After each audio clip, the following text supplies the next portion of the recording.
अमन के हम रखवाले, सब एक है, अमन के हम रखवाले। Today I come to you with a question. ये मेरा सवाल है कि भारत में रहना कितना आसान है सब लोगों के। Let's listen to what the Prime Minister had said in the US of a few days ago, right? Bharat और अमेरिका दोनों के डीएनए में लोकतंत्र है। लोकतंत्र हमारा स्पिरिट है, लोकतंत्र हमारी रगों में है। कास्ट, क्रीड, रिलीजन, जेंडर, किसी भी भेदभाव को वहां जगह नहीं होती है। सरकार के जो बेनिफिट्स हैं वो एक्सेस टू ऑल है, जो भी उसके हकदार हैं उन सबको मिलते हैं। इसलिए भारत के लोकतांत्रिक मूल्यों में कोई भेदभाव नहीं है।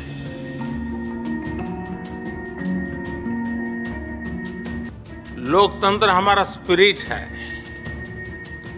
लोकतंत्र हमारी रगों में है और हमने सिद्ध किया है डेमोक्रेसी कैन डिलीवर। और जब मैं डिलीवर कहता हूं तब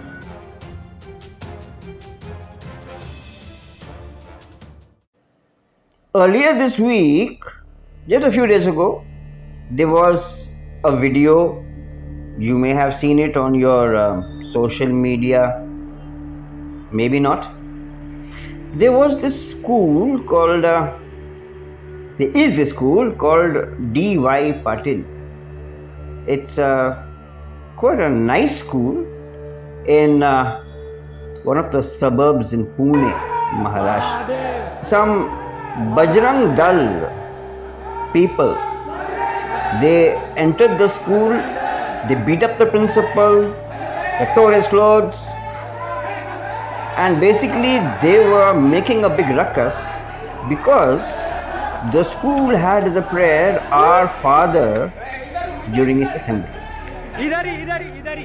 बजरंग दल के लोग आए, प्रिंसिपल को पीटा, क्योंकि ये प्रार्थना हे पिता हमारे जो स्वर्ग में हैं उनके मॉर्निंग असेंबली में हुआ करता था।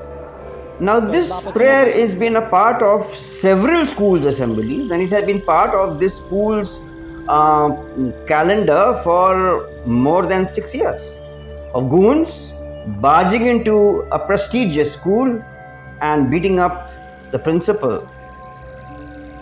What more to say? अमन के हम रखवाले, सब एक है। 2019 में there was this young man, जिसका नाम था तरबेज अंसारी, और उस गांव के लोग, कुछ लोग उसको पकड़े और इल्ज़ाम लगाया कि आप एक मोटरसाइकिल चोरी करने चाहते थे। उसको पकड़ा, एक पेड़ पे बांध दिया और 12 घंटा उसको पीटा और उनसे जय श्री राम बुलवाया। वो शख्स जो है, वो लड़का जो है, वो 12 घंटा के अत्याचार के बाद उन्होंने वीडियो भी बनाए उसका, और इसके बाद जो है जब तक उसे पुलिस स्टेशन ले गए, ये लड़का का दम घुट गया, वो मर गया। अभी ये सिलसिला जो थे काफ़ी ख़तरनाक था, लोग काफ़ी विरोध किए इसके, और करीब 12 लोग का अरेस्ट किया गया, जिसमें से 2 को छूट गए, और ये 10 लोग का जो कन्विक्शन, लोअर कोर्ट कन्विक्शन, ये अभी हुआ है 5 जुलाई को, एंड इनको सज़ा 10 साल का मिला है। ये हिंसा यूं ही नहीं बढ़ गई है। जब से सांप्रदायिक ध्रुवीकरण का इस्तेमाल राजनीतिक स्वार्थ को पूरा करने के लिए लोगों ने शुरू किया है, तब से दिलों में प्यार की जगह नफरत को स्थान मिलने लगा है। जुलाई 1 जुलाई को हमको एक न्यूज़ मिला, सोलापुर महाराष्ट्र में फिर बजरंग दल के लोग में वलसंग पुलिस स्टेशन है, यहां पर आहेरवाड़ी परिसर है। आहेरवाड़ी में 1 जुलाई को एक घटना घटी है। गुड्डूलाल मशाक शेख, उम्र 39 वर्ष, इनके एक मेहमान सिराज नजीर पटेल, इनको गांव के लगभग 25 से 30 लोगों ने, जिसमें ज्यादातर बजरंग दल के सदस्य और पदाधिकारी शामिल थे, इन्होंने गो हत्या क्यों की, इस आरोप के तहत बेरहमी से मारपीट की है, पेड़ से बांध करके मारा गया है। और इसमें गुड्डूलाल मशाक शेख की हालत गंभीर बताई जाती है, उन्हें निजी अस्पताल में भर्ती में। बजरंग दल सब जगह बजरंग दल के नाम सुनते हैं। 4 जुलाई का न्यूज़ है, जुलाई 4, ये बहुत इंटरेस्टिंग न्यूज़ है।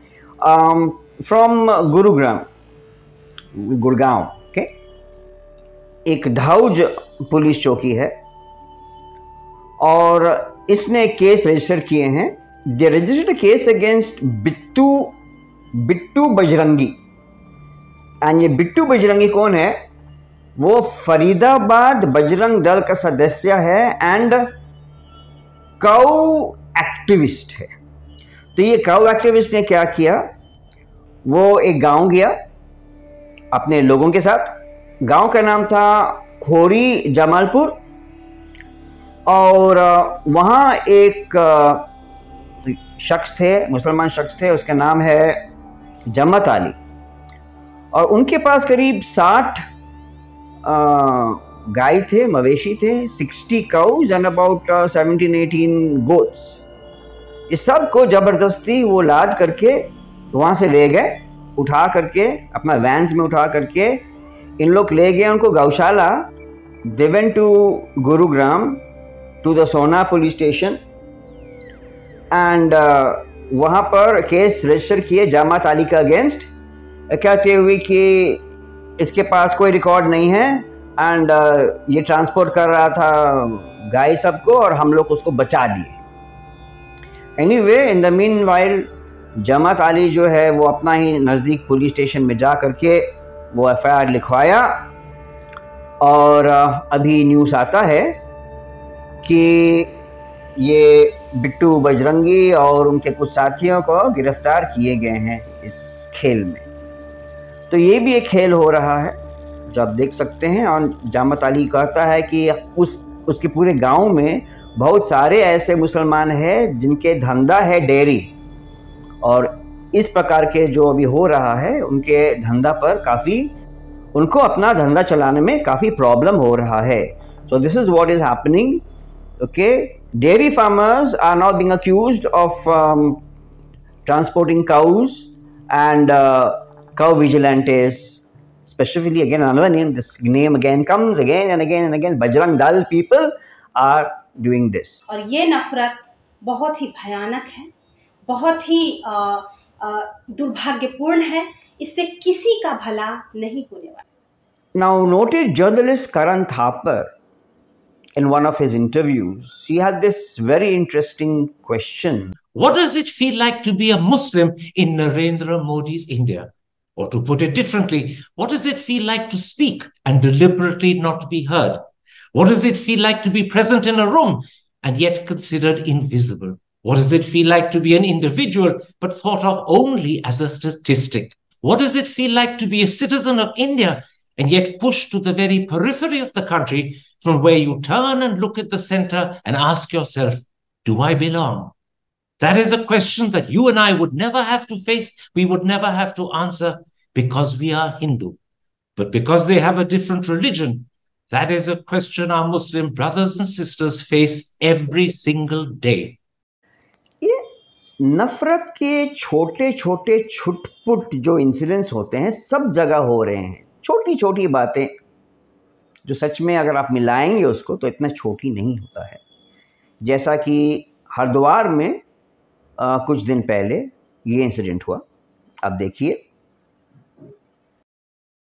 यहाँ पे केवल हिंदू आ सकता है, उसके अलावा कोई नहीं आ सकता।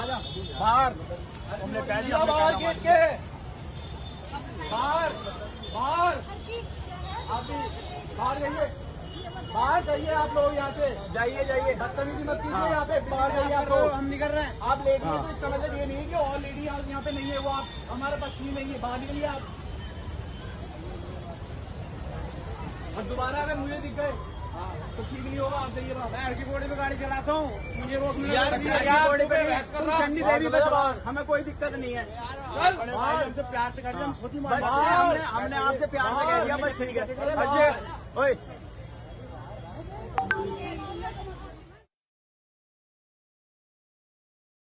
To be a Muslim is to be deprived of your voice, is to be deprived of your identity today. Earlier, we were all told as youngsters that we are supposed to be a part of the mainstream, and Ganga Jamni Tehzeeb is part of that mainstream. Today, Muslims are supposed to submerge their identity in the euphemism of minorities. हमारे सामने एक question है. The question before us is, are we not aware of this face of India? Is it not important to question and find out why these things are happening?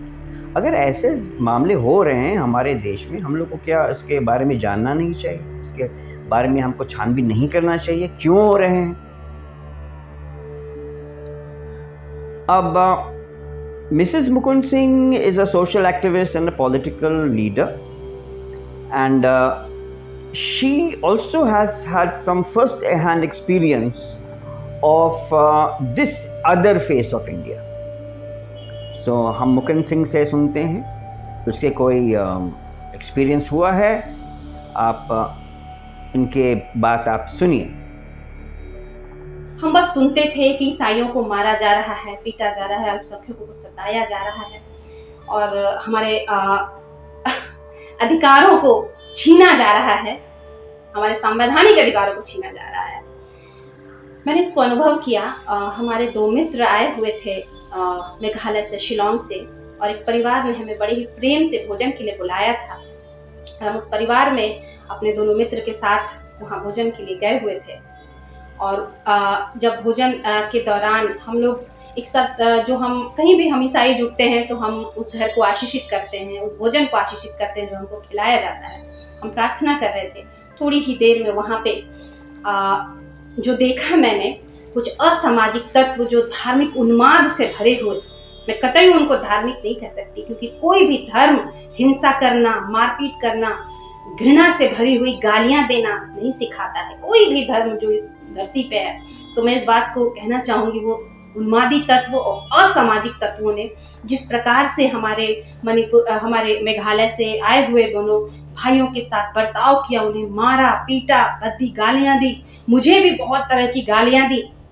तो और पीटते पीटते वो बिल्कुल बेखौफ होकर के जिस तरह थाने की तरफ जा रहे थे, गलत काम करते हुए, और लगातार धर्मांतरण का आरोप, जो जहाँ कोई सच्चाई नहीं थी, क्योंकि मैं कोई प्रीचर नहीं हूँ और हम वहाँ जस्ट खाना खाने के लिए गए हुए थे.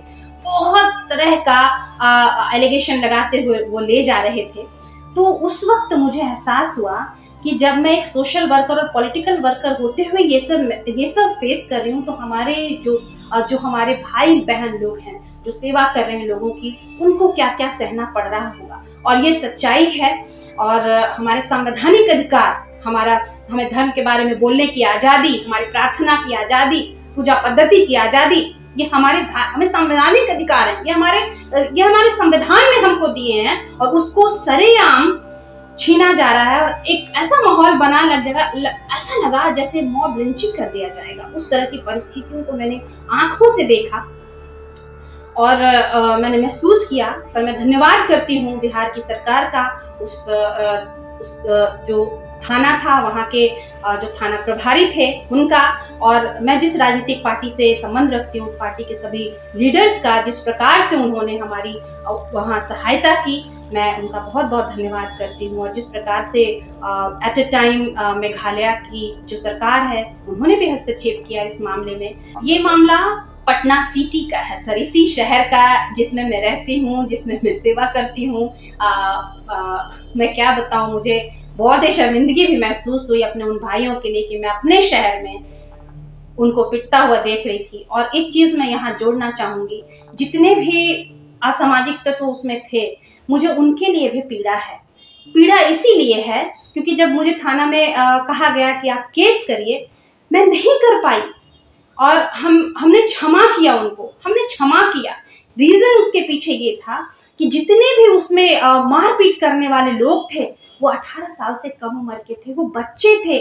मुझे जब वो ये सब कर रहे थे तो मुझे उनको सजा देने से ज्यादा मुझे उनके ऊपर दया आ रही थी, इसीलिए कि इन बच्चों का भविष्य का क्या होगा। अगर आज मैंने इन पे केस कर दिया, इनका करियर, इनका फ्यूचर सब बर्बाद हो जाएगा। 15 साल, 14 साल, 16 साल के बच्चे थे, लड़के थे, जिनको इस तरह के घृणित काम के लिए आगे किया जा रहा है। मैं उन लोगों से भी आज अपील करती हूँ कि मत ऐसा कीजिए। अब हमारे देश के लालों को, हमारे देश के जो लाल हैं, जो कल को भारत को संभालेंगे, उनको हुड़दंगी, उनको दंगाई मत बनाइए। वो देश के निर्माता बनेंगे, वो देश को सजाने वाले बनेंगे। देश को बर्बाद करने वाले, बिगाड़ने वाले, हिंसा फैलाने वाले मत बनाइए उनको, क्योंकि इससे किसी का भला नहीं होगा। हिंसा हमेशा बर्बाद करती है और प्रेम हमेशा संवारती है। इस बात को समझिए।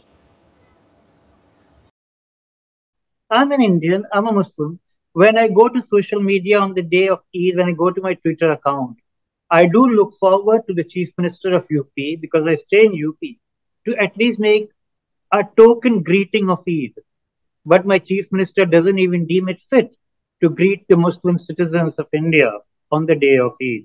If we look at lynching, again we come to Bihar, Saran district, one day before Bakrid, where two men were transporting bones to a bone factory.